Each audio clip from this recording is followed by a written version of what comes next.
Every year in late spring, I do the job of bumblebees and other pollinators to make sure that we can get an early crop of courgettes or zucchini. I sometimes need to do this with the plants that are growing outside, but I always end up doing a lot of hand pollination of the flowers of the early plants that are growing in the protection of the polytunnel.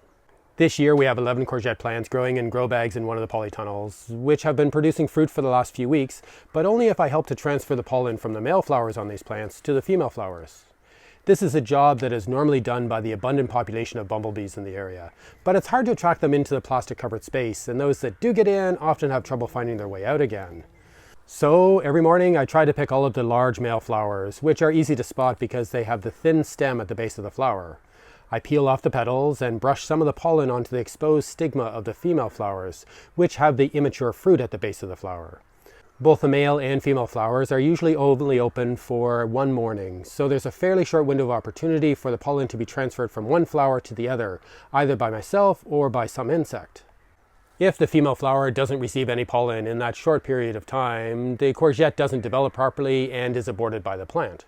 I can usually spot unpollinated fruit after a day or two because they tend to be more narrow at the flower end, don't grow as rapidly, and are a slightly different color.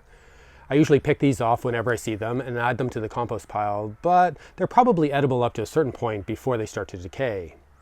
This fairly simple task of hand pollination is sometimes complicated by there not being enough male or female flowers on a given morning, so sometimes there's not enough pollen to go around or nowhere to put it.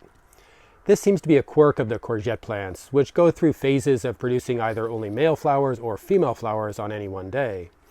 I find that having lots of plants and growing different varieties can help to make sure that there is enough of both types of flowers each morning.